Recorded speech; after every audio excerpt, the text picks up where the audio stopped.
Bom, 7 horas e 31 minutos, de volta com Folha no Ar, primeira edição, aqui pela Folha FM, ao vivo também em nosso streaming, no Face, no YouTube, no Instagram, onde você se adaptar melhor aí, ou quiser acompanhar o programa. No Face é melhor porque você pode interagir, a gente vai acessar ali também, mas em todos os canais a gente...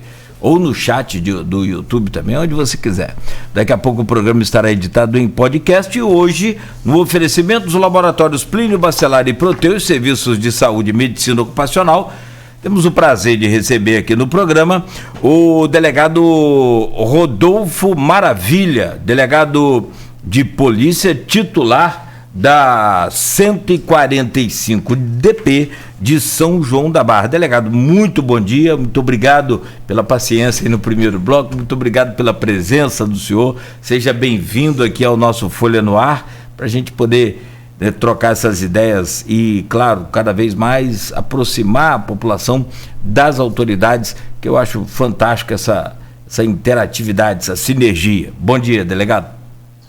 Bom dia, Cláudio. Bom dia, Arnaldo. É uma satisfação enorme estar participando do programa, a qual já mencionei até com o Cláudio que sempre que eu posso eu ouço o programa, né? Acho um programa muito informativo. Um apreço muito grande pelo Aloysio também, que hoje nos se encontra. Então, assim, sempre que eu posso eu estou ouvindo e é uma satisfação estar aqui para poder responder as perguntas e colocar a sociedade a par do que a gente vem trabalhando e vem fazendo. Deixa eu trazer o Arnaldo Neto. Vem para cá, Neto. Vamos lá. Doutor, vamos começar com uma questão que sempre me causa muita dúvida em relação a como tratar isso, sobretudo no meio jornalístico. Que é a sensação de segurança e os índices de segurança pública de uma cidade, né? Há uma diferença, às vezes, muito grande nisso.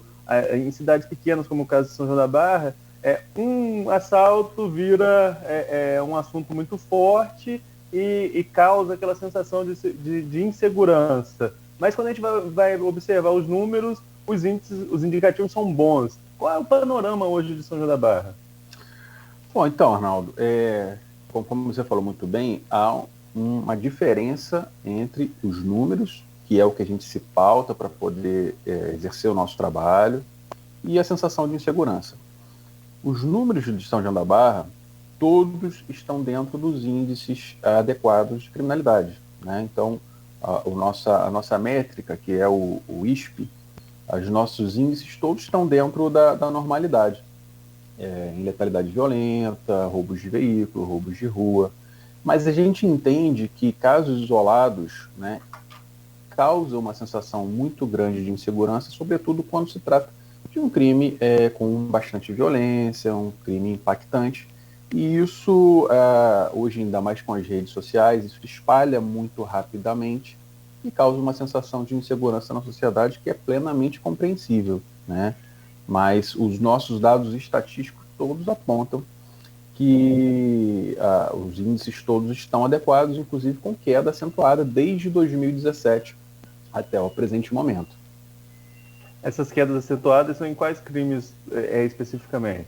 Então, letalidade violenta, tá? Homicídio decorrente de intervenção policial, latrocínio, roubos de veículo, roubos de rua e roubos de carga, né? Todos esses que impactam diretamente na sociedade, todos eles estão adequados com as nossas metas para serem alcançadas desde 2017 até o presente momento. A gente, quando entrevista delegado com um caso ainda em andamento, é difícil, às vezes, até a gente entrar em muitos detalhes de alguns casos, mas a gente não pode deixar de falar sobre eles. Falando sobre esses crimes de grande repercussão, teve um crime que ainda precisa de uma resposta, que ainda precisa ser elucidado, que é o caso daquele bebê que foi encontrado morto ali no valão da SEAB, em Atafona. Esse bebê foi encontrado ali.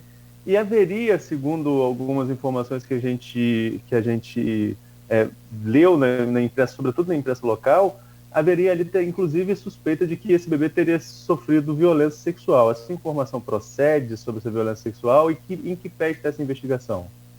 Então, Arnaldo, conforme você disse, casos em andamento, a gente fica muito impedido de dar maiores detalhes para não atrapalhar as investigações.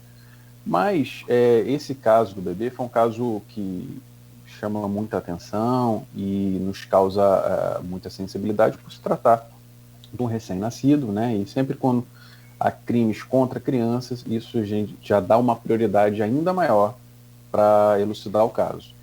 E esse foi um caso muito complexo porque crimes como esse causam grande comoção na sociedade, né? A sociedade costuma colaborar com a investigação desse tipo de crime, porque os próprios vizinhos, os próprios parentes, eles procuram as autoridades para poder fornecer informações. E esse caso não ocorreu, esse tipo de colaboração da sociedade. O que leva a crer também que não se tratava de criança oriunda de São João da Barra. Então, possivelmente, se tratava de criança de outra localidade, que foi ali colocada no valão. Então, assim, nós estamos ainda empenhados, bastante empenhados nesse caso, né? A gente tem feito buscas em São João da Barra, mas a gente não está distrito a São João da Barra, a gente estendeu as nossas buscas para São Francisco da Bapuana e para Campos.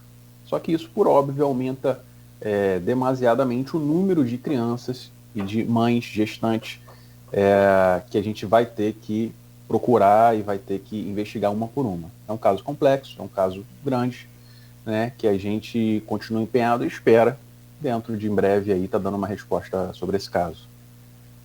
Agora, São João tem uma particularidade, né, que é essa questão da alta temporada, embora com a pandemia isso mudou um pouco, que muita gente foi para a praia, quem tem residência na praia foi para a praia devido à pandemia.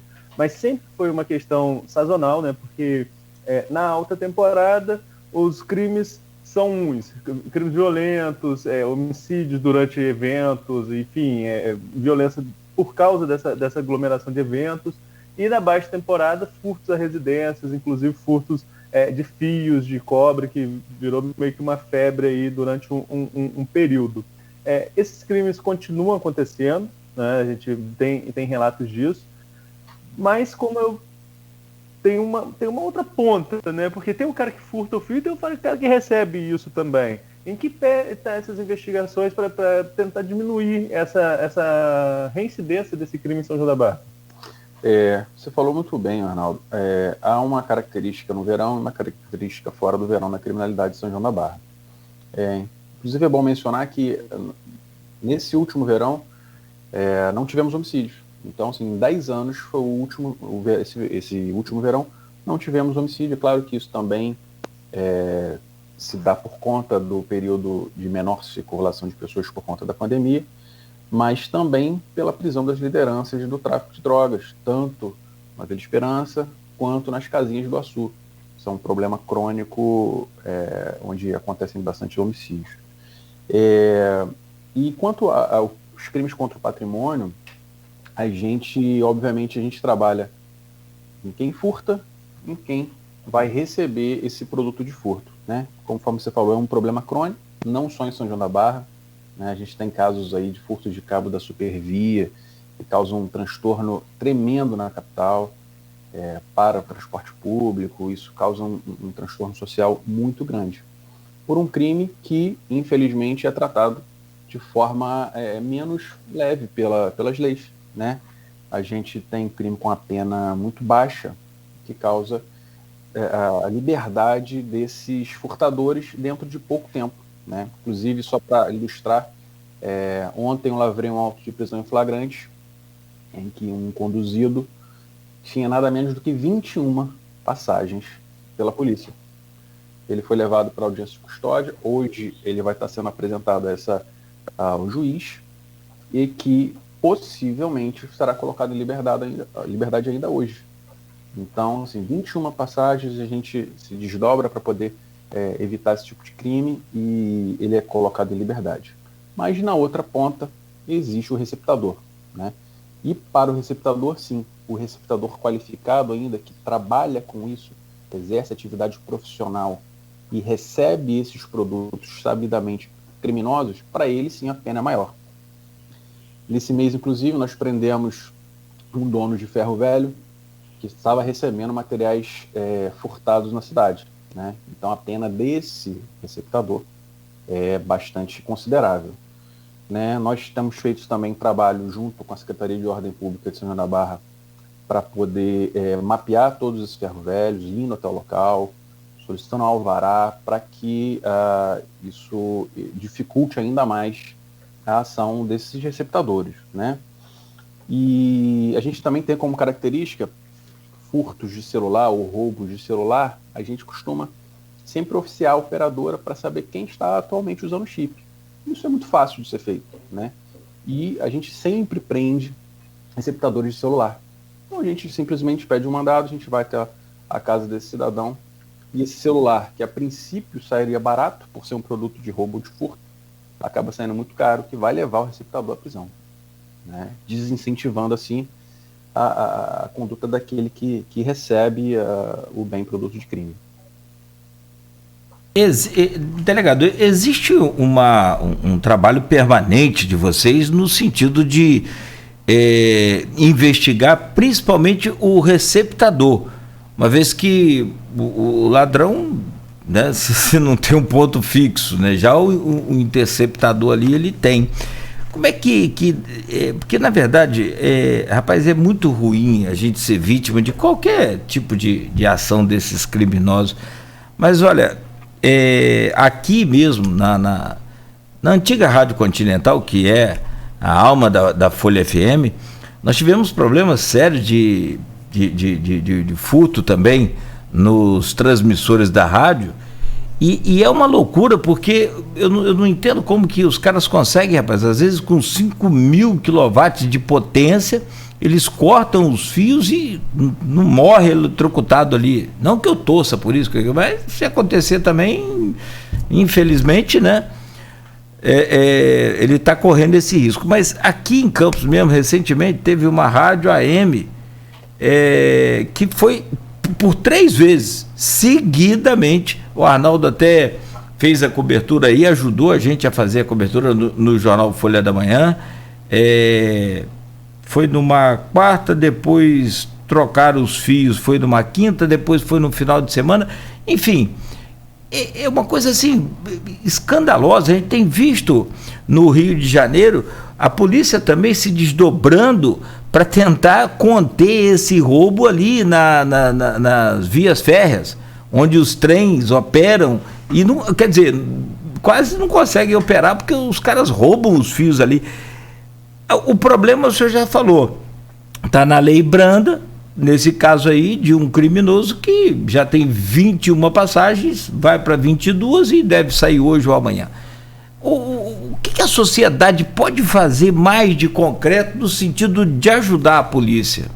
Porque, assim, o que a gente espera, na verdade, é que acabar com esse tipo de crime. Eu acho impossível, mas pelo menos diminuir essa situação.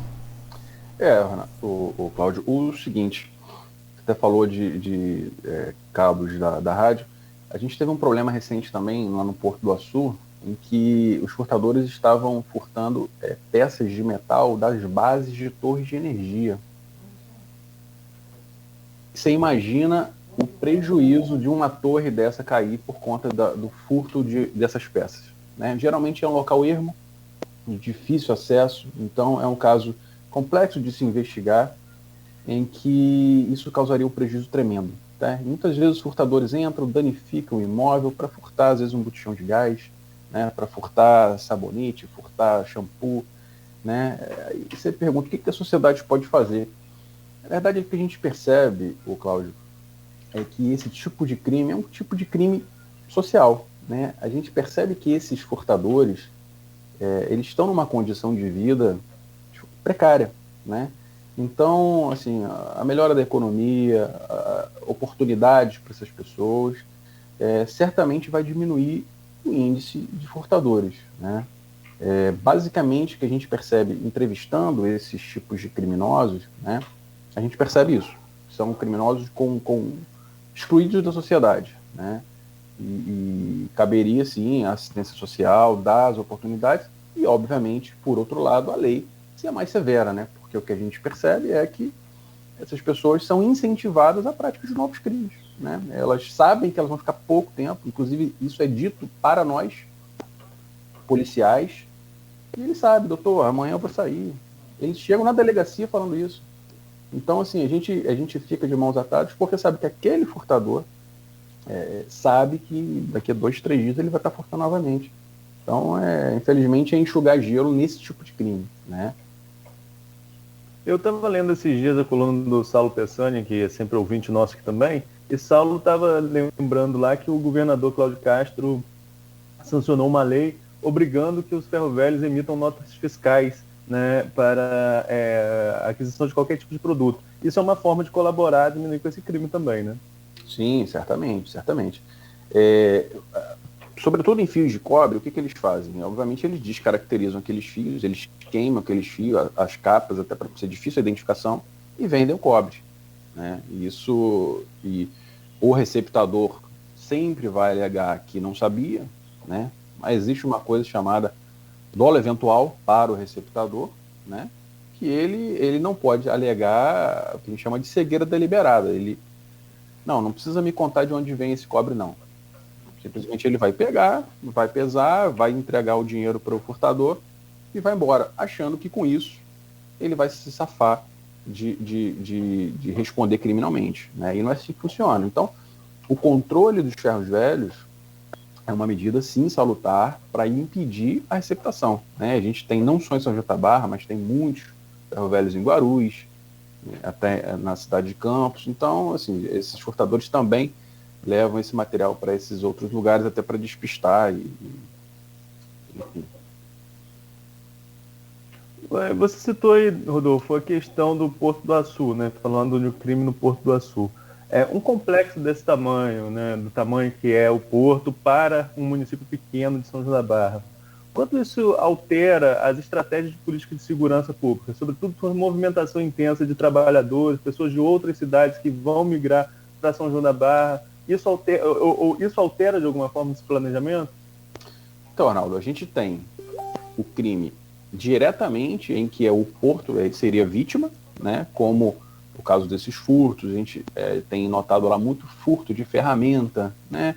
Que é uma quantidade de trabalhadores muito grande, e aqui acontece esse tipo de crime contra as próprias empresas.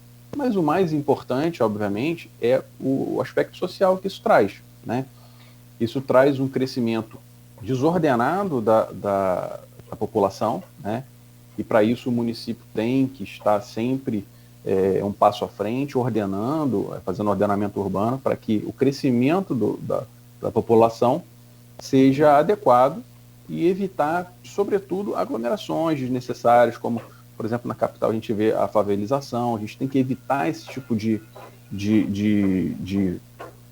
crescimento desordenado para evitar a criminalidade. Mas a gente sabe, obviamente, que com o crescimento da população, o crescimento da criminalidade fatalmente irá acontecer, né? Sobretudo, a gente tem que se antecipar isso, mapeando todos esse tipo de crime, mas, sobretudo, o município ordenando esse crescimento rápido, como aconteceu em Macaé com a vinda do petróleo, né? Como aconteceu geralmente nessas cidades menores, que há um boom, uma expansão muito rápida da população, né? Como é que está hoje a polícia em São João da Barra? Está equipada? Está com o seu contingente em dia? Há uma reclamação geral, né? E internamente a gente conversava aqui, o senhor revelava até que teve com o governador agora na cidade da polícia. E se de fato está com alguma carência aí, a 145, o senhor teve oportunidade de cobrar e pedir lá ao governador ou aos seus líderes aí? Sim, Cláudio, assim, a Polícia Civil como um todo sofre de um déficit muito grande de material humano, né? Sim. Obviamente, a gente tem que dar o mérito em relação a outras melhorias que nós tivemos, né? Nós recebemos um pátio de informática novo, nós recebemos armamento novos, viaturas, a gente também está com algumas viaturas novas, mas a polícia não se faz só de equipamento, a polícia se faz sobretudo de material humano, e o material humano é uma carência muito grande da Polícia Civil. em todas as unidades, não só a Delegacia de São João da Barra, mas todas as unidades por onde eu já passei, sofre com carência de material humano, né? E isso que no final faz toda a diferença para a sociedade, né? A Delegacia de São João da Barra hoje conta com um efetivo muito reduzido, né? É uma briga constante de todos os titulares que administram as unidades para ter ainda mais pessoal para poder prestar a segurança pública de qualidade, mas a gente trabalha no limite para poder tirar o máximo proveito do que a gente tem. Bom, são 7h52. Meu caro Arnaldo, tem algum tema mais aí desse bloco que você queira abordar? Fique à vontade. Vamos lá. Doutor, com relação, você citou também aí a questão do tráfico em comunidades, né? Na Vila Esperança, em Atafona, nas casas populares do Açu. E você acabou de citar também sua experiência de passar por outras delegacias. Estive aí conversando com vocês, passou por Macaé, passou por cidades mais complexas, passou por Campos também, mas por cidades mais complexas, como o caso de Macaé. Como que você avalia as características desse tráfico que vem, ou se não vem, crescendo em São João da Barra? É igual o desenvolvimento do tráfico que você viu em outras cidades que você passou? São posturas diferentes? Está vinculado a algum movimento mais aqui em Campos ou a capital? Como que funciona esse desenvolvimento do tráfico no município? Então, Arnaldo, eu já passei por diversas delegacias, né? Delegacias São Gonçalo, Niterói, Macaé, e aqui na região, assim, a gente, comparado à região de maior densidade demográfica, certamente é uma região mais tranquila, digamos assim, se é que eu posso dizer, né? Tranquila em relação ao tráfico de drogas. Mas a gente percebe uma migração muito grande de tráfico de drogas dos traficantes de Campos, de Guarulhos, de São Francisco. Há esse intercâmbio de membros, né? Até porque a característica do tráfico aqui, diferentemente do tráfico em outras localidades, a gente não há território conflagrado, não há território onde a gente não entre, que a gente encontre uma resistência muito grande para entrar, né? A gente sabe que cada dia mais o tráfico está cada vez mais armado, mas é uma luta constante nossa, né? E a gente tem essa característica aqui no Norte Fluminense, de a gente sempre nas nossas reuniões a gente fala isso: a gente não pode deixar o tráfico crescer, a gente tem que coibir, a gente tem o máximo de esforço possível, porque chega num determinado patamar em que eles conseguem se armar a ponto de criar uma resistência, e aí o crescimento é exponencial. Então, se uma localidade eles conseguem deixar conflagrada a ponto de criar barricadas e criar dificuldade de entrada no local, isso certamente, o crescimento do tráfico é exponencial. E a gente luta muito nesse tipo de crime, inclusive com o apoio intenso da Polícia Militar, para poder coibir, para poder não virar uma capital, não virar uma Baixada Fluminense. A gente tem esse compromisso aqui com a população, evitar esse crescimento do tráfico de drogas. Agora, analisando mais como um especialista em área de segurança do que como o delegado da cidade, o fato da nossa geografia aqui, de sermos uma planície, isso facilita mais a ação da polícia, dificulta a ação dos criminosos? Facilita e muito, Arnaldo, e muito. Sempre que a gente operava na capital, operava Niterói, São Gonçalo, onde a geografia tem muitos morros, a gente percebe nitidamente isso. Em campo, a gente percebe nitidamente a dificuldade da polícia em atuar. Porque quando a gente está subindo, né, a gente encontra primeiro a resistência física de poder subir, às vezes, comunidades muito altas, né, a gente encontra esse tipo de resistência. Sobretudo, a gente encontra disparos de arma de fogo de cima para baixo, então isso já dificulta ainda mais a progressão nessas vielas estreitas, coisa que a gente não tem aqui. Isso facilita demais a gente conseguir progredir no terreno plano, isso facilita demais. Isso também contribui para que a gente consiga operar em qualquer comunidade aqui na região. Voltando um pouquinho na conversa, teve um momento que você falou do diálogo com a Secretaria de Segurança Pública de São João da Barra.